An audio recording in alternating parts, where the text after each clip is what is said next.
jour dans cette vidéo, tu vas pouvoir t'entraîner à construire l'image d'une figure par une translation. Alors si jamais cet exercice te pose des difficultés, tu pourras à tout moment cliquer sur le lien SOS ici à droite. Il te mènera vers une playlist qui héberge d'autres vidéos dans lesquelles tu pourras trouver des explications plus précises sur la notion de translation et sur les constructions qui l'accompagnent. Voilà, je te laisse donc mettre la vidéo en pause pour répondre à la première question. Correction. Donc, je pense que tu as reproduit assez facilement le triangle ABC, ça ne posait pas de grandes difficultés, ça n'a pas vraiment d'importance, faire un triangle qui est semblable à celui-ci. Et donc, dans cette première question, on te demande de construire l'image de notre triangle par la translation qui envoie A sur B. Alors, si cette translation envoie A sur B, eh bien, on pourrait dire qu'on a déjà gratuitement l'image d'un point, eh bien, c'est l'image du point A.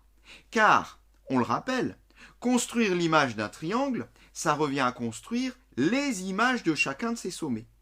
Donc, en particulier le point A, j'aurai besoin de construire l'image du point A. Donc, l'image de A, c'est B.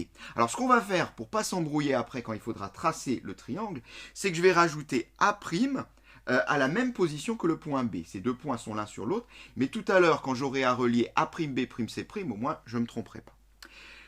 Continuons maintenant, on voudrait donc construire l'image du point B par cette même translation. Alors, on rappelle qu'une translation, c'est quoi? Eh bien, c'est une transformation qui envoie un objet géométrique dans une direction donnée, dans un sens donné, sur une longueur qui est donnée. Eh bien, cette direction ici, elle est donnée par la droite AB. Le sens, c'est de A vers B, puisqu'on dit que c'est la translation qui envoie A sur B. Et la longueur, c'est la longueur AB. Eh bien, à partir de là, je vais donc tout simplement prolonger mon segment AB, puisque c'est la direction AB.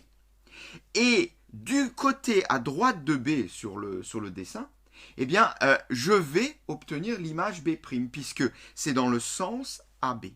Je vais donc récupérer la longueur AB au compas et je vais la reporter de l'autre côté du point B.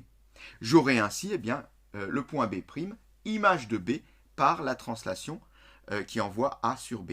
D'ailleurs, on le voit ici avec le compas, on peut vérifier. On retrouve bien ici la longueur AB qui est égale à la longueur B', dans la même direction, le même sens. J'ai deux points maintenant. Il m'en manque plus qu'un, c'est le point C. Bien, je vais faire à peu près la même chose, à la petite différence qu'il va falloir ici que je construise une parallèle. La parallèle, toujours, A à B, puisque c'est la direction de ma translation. C'est ce que je suis en train de faire ici. Je construis une droite parallèle à AB, passant par C.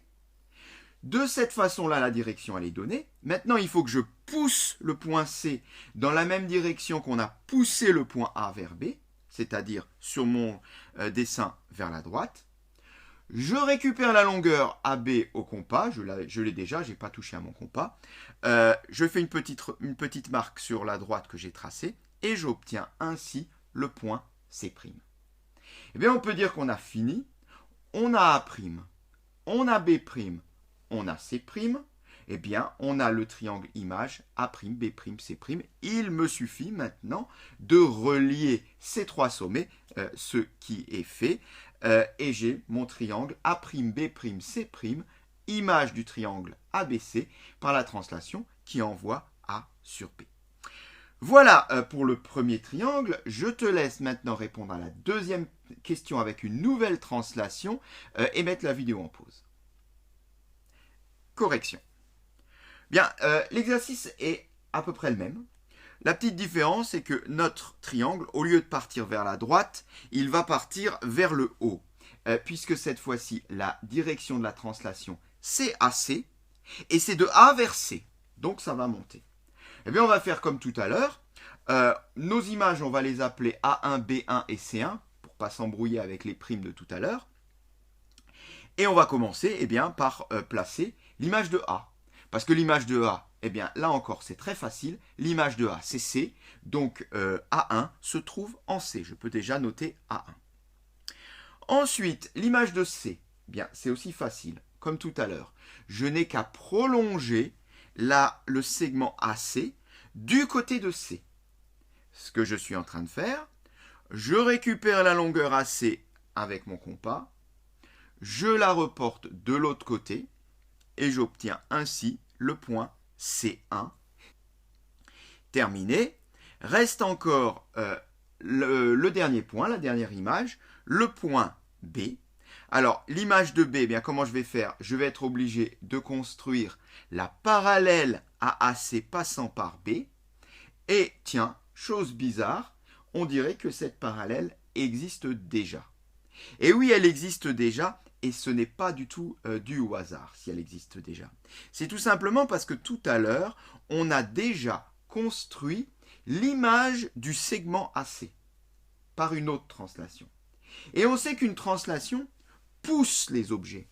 Du coup, l'image du segment AC est un segment parallèle. C'est pour cette raison que j'ai déjà ce segment parallèle.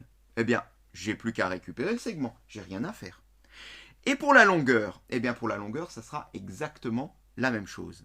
La longueur AC est déjà reportée sur l'autre triangle, celui de tout à l'heure. Ce qui veut dire que le point B1, c'est le même que le point C'. Je n'ai rien à faire en réalité. J'ai juste à le placer. Enfin, à placer son nom. Bien, j'ai A1, j'ai B1, j'ai C1. On peut dire que c'est terminé. Je n'ai plus qu'à relier maintenant ces trois sommets, ce que je suis en train de faire, pour obtenir le triangle image A1, B1, C1, image du triangle ABC par la translation qui envoie A sur C, et cette séquence est terminée.